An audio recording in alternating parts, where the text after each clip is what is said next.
Lord. Happy life with ऋतूमध्ये आपल्या सर्वांचं खूप मनापासून स्वागत. कसे आहात तुम्ही सर्वजण? आशा करते तुम्ही सर्वजण छान मस्त मजेत असाल. आणि प्रभू येशू ख्रिस्त चरणी हीच प्रार्थना की देव सगळ्यांना आरोग्य देव, आनंदी ठेव, सुखी समाधानी ठेव आणि मनातल्या सगळ्या चांगल्या इच्छा पूर्ण हो. तर कालचा व्हिडिओ नसेल बघितला तर नक्की बघा. कोल्हापुरी पद्धतीची जी चटणी असते ती कशी बनवायची बऱ्याच जणांची रिक्वेस्ट येत होती. तर त्यासाठी लागणारा ओला मसाला, सुका मसाला, तो कसा भाजायचा, किती प्रमाणात घ्यायचा, सगळा मी सविस्तर व्हिडिओ बनवलेला आहे. आणि आजच्या व्हिडिओमध्ये तुम्हाला कोल्हापुरी पद्धतीची जी चटणी आहे म्हणजे मसाला डंगामध्ये पारंपरिक पद्धतीने कशी कुटली जाते हे मी शेअर केलेलं आहे. तर अगदी 30 वर्षांचा अनुभव असलेल्या ज्या डंगवाल्या ताई आहेत, गोखलेताई, तर त्यांच्याकडनंच तुम्हाला ते बघायला भेटेल. तर डंगामध्ये जाऊन अगदी सविस्तर व्हिडिओ बनवलेला आहे. तर डिस्क्रिप्शनमध्ये त्यांचा मोबाईल नंबर, त्यांचं लोकेशन, ॲड्रेस सगळं मी देईन. नक्की बघा. जर तुम्ही कोल्हापूरमधले असाल, उजळाईवाडीमधले असाल, तुम्हाला कोल्हापुरी पद्धतीचा मसाला अगदी सोप्या पद्धतीने कुठून हवा असेल तर नक्की तुम्ही ते बघू शकता. तर ज्या कोणाला अगदी पारंपरिक पद्धतीने डंगात कुटलेली चटणी हवी असेल तर तुम्ही त्यांच्याशी कॉन्टॅक्ट करू शकता. आणि सगळ्यात महत्त्वाचं म्हणजे बऱ्याच वेळेस प्रश्न असतो आपल्या मनामध्ये की किती मिरचींसाठी किती मसाला किंवा तिथे किती वेळ लागेल, तर तुम्ही तेही विचारू शकता. कारण इतक्या वर्षांचा अनुभव आहे तर त्यांना त्या गोष्टी माहिती आहेत. तर आमचं 3.5 किलोची मिरची होती, बरोबर 2.5 तास लागलेले आहेत. तर येताना काय घेऊन यायचं, कसं कारण प्रत्येकाची ना पद्धत वेगळी असते. जसं मी सांगितलं, कोल्हापुरी मसाला म्हटल्यानंतर सगळ्यांची करण्याची पद्धत वेगळी असते, प्रमाण वेगळं असू शकतं. तसंच ज्या पद्धतीने हे प्रमाण वेगळं असू शकतं, तर डंगामध्ये मसाला किंवा चटणी मिक्स करण्याची पद्धत किंवा जे प्रत्येकाची प्रोसेस वेगवेगळी असू शकते. त्यामुळे येण्यापूर्वी तुम्ही त्यांना विचारू शकता. आधी विचारून आलेलं बरं असतं, कारण अवेलेबल आहेत की नाही, वातावरण कसं आहे, मिरच्या कशा सुकवायच्या, कारण मिरच्या सुकलेल्या असणं हे खूप गरजेचं आहे. तर सगळ्या प्रश्नांची उत्तर तुम्हाला मिळून जातील. डिस्क्रिप्शनमध्ये मी नंबर, ॲड्रेस आणि त्यांचं नाव देईन, तुम्ही नक्की विचारू शकता. तर एक नंबर चटणी बनते. कधीकधी काही गोष्टी आपल्याला खटकतात, आवडत नाही, तर यांच्याकडे चटणी बनवल्यानंतर आम्हाला तरी आवडली, आमच्या मनाला आली आणि त्यामुळे मी माझा हॉनेस्ट रिव्ह्यू दिलेला आहे तुम्हाला. कारण एखादी व्यक्ती जर मेहनत करते तर त्यांचं कौतुकही झालं पाहिजे आणि इतर लोकांना देखील त्याचा लाभ भेटला पाहिजे. हा या व्हिडिओ करण्यामागचा हेतू आहे. जसे मी नेहमीच सांगत असते की माझ्या व्हिडिओमध्ये काही ना काहीतरी शिकण्यासारखं असतं. त्यामुळे नक्की ही देखील गोष्ट मी शेअर केलेली आहे. यापूर्वी बऱ्याच वेळेस घरामध्ये झटपट चटणी कशी करायची ते दाखवलेलं आहे. तर डंगामधली चटणी नक्की बघून घ्या. तर कोकणामध्ये कांडप मशीन म्हणतात. तर बऱ्याच लोकांना गोंधळ होईल की डंग म्हणजे काय, तर कोल्हापूर साईडला डंग म्हणतात, कोकणामध्ये कांडप मशीन म्हणतात. तर मिरची कांडप केंद्र वगैरे असतं ह्याच्यामध्ये आपल्या कोकणामध्ये, आणि कोल्हापूरमध्ये डंग म्हणतो आम्ही, मिरचीचा डंग म्हणतो. तर जे काय असेल पुढचा व्हिडिओ कंटिन्यू आहे, बघत राहा तुम्ही. अनुभव 30 वर्ष झाले करतोय. 30 वर्ष झाले. ओला मसाल्याचा चटणीचा. तर मला काय तिकडे जायला वेळ नव्हता, दिदी गेली होती आणि दिदीनेच हा व्हिडिओ बनवलेला आहे. तर हे बघा, जे सगळे कोरडे मसाले वगैरे आहेत, मिरच्या वगैरे आहेत, त्या स्टेप बाय स्टेप कशा त्या घालतात, कसं सगळ्या गोष्टी करतात. आणि याला खरं सांगू का, प्रचंड मेहनत आहे.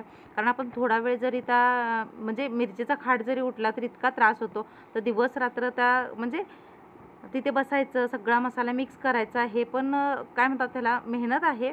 आणि विशेष म्हणजे सराव आहे. तर त्यांची प्रॅक्टिस तुम्ही बघू शकता. अगदी सहजरित्या ते म्हणजे चटणी बनवत आहेत. तर हे जे मशीन दिसतं ना, हे मिरचीचं जर एवढा बुक्का बुक्का करू शकतं, तर बघा चुकून जरी हात वगैरे भेटला, काय जरी झालं तर इतकी ती मेहनत आहे, इतका तो सराव आहे. आणि अंदाज सगळ्यात मोठा असतो, तो अंदाज आहे, अनुभव आहे. तर मी आता इथून पुढे काय व्हॉइस ओव्हर देत नाही तुम्हाला. जे काही असेल तुम्ही बघत राहा, म्हणजे तुमच्या लक्षात येईल ते. तर आधी काय टाकतात, त्याच्यानंतर कसं, सगळे आधी कोरडे मसाले टाकतात. त्यामुळे नाहीतर काय होतं ना, आधी सगळा ओला मसाला वगैरे टाकला तर डंगाला तो मसाला चिकटून राहतो आणि मिरची बारीक होत नाही. तर अर्धी मिरची आम्ही देठासकट दिलेली आहे आणि अर्धी मिरची देठ काढून दिलेली आहे. तर आत्ता तरी नवीन नवीन थोडेफार या काय म्हणतात त्याला, ज्या डंग आहेत त्यामध्ये बदल झालेले आहेत, थोडे ॲडव्हान्स टेक्नॉलॉजी आहे. तर तुम्ही बघत राहा, म्हणजे तुमच्या लक्षात येईल. आणि व्हिडिओच्या शेवटी त्या ताईंचं छोटंसं इंट्रोडक्शन आहे आणि डिस्क्रिप्शनमध्ये जसं मी सांगितलं पूर्ण सविस्तर त्यांची माहिती देईन. नक्की तुम्ही कॉन्टॅक्ट करू शकता. आणि या संदर्भात अजून काही तुम्हाला प्रश्न असतील तेही मला विचारू शकता.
हे करायचं सगळं की नाही, लसूण आलं चटणी सगळं घालून आणले, कांदा एवढा पासून ते म्हणजे 5-6 घालायला घालून शोभन हा कांदा लय घालून समजून जरा असं चिरलं तेवढा कांदा भाजून शोभन पण कांदा चांगला भाजा लागतो. आमटीला कांदा काय आले भाज्या आल्या, तिखट मिरची आली, तिखट मिरची भाज्या आल्या, काय काय काय बघायला भेटली आणून द्या सगळं. ते मिरची कुणी वजन करा न वजन करा आणि हे करा ते गटळ बांधा म्हणा. ऍड्रेस मी गोखले कॉलनी जळायवाडी. ठीक. गावठा हॉटेलच्या मध्ये. बोला की काय नाही ऍड करूया तिथं. हा ऋतू पण सांगणार, पण तुमचा ऍड्रेस सांगा आणि किती वर्षापासून तुम्ही करताय, अनुभव वगैरे सांगा. अनुभव 30 वर्ष झाले करतोय. 30 वर्ष झाले. हा हा. ओला मसाल्याचा चटणीचा. तर हे आता इथं कोल्हापुरी मसाला त्यांचा चटणीचा डंग आहे. तर अशा प्रकारे त्यांना 30 वर्षाचा अनुभव आहे आणि उत्तम प्रकारे कोल्हापुरी चटणी जी आहे ती खूप छान प्रकारे बनवून देतात आणि आम्ही रेग्युलर इथं ह्यांच्याकडे चटणी करायला येतो. त्याचबरोबर त्यांचा मसाला पण जे ओलं वाटण आहे तर त्याचा पण ते मसाला करतात. त्यांच्याकडे हे मशीन आहे. चालू करते.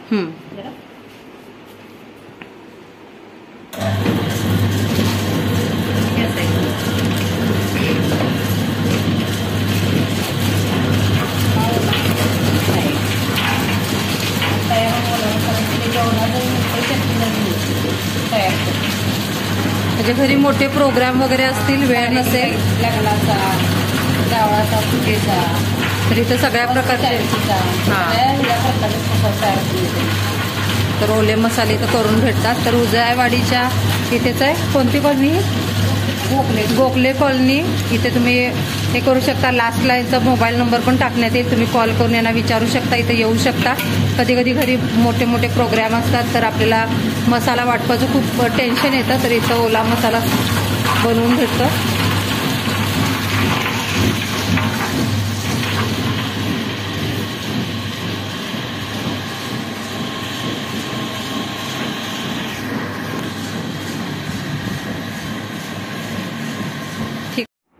आशा आहे तुम्हाला यातून बऱ्याच प्रकारे माहिती भेटली असेल. तर याविषयी अजून काही शंका असेल मला नक्की कमेंट करू शकता.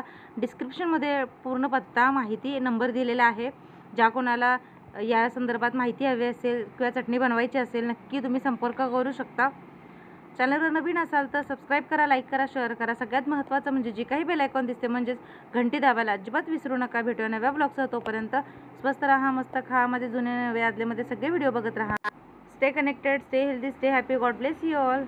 तर जुनं ते सोनं म्हणतात तसंच जुन्या आपल्या पारंपरिक पद्धतीने डंगात कुटलेली चटणी तुम्हाला नक्की आवडली असेल.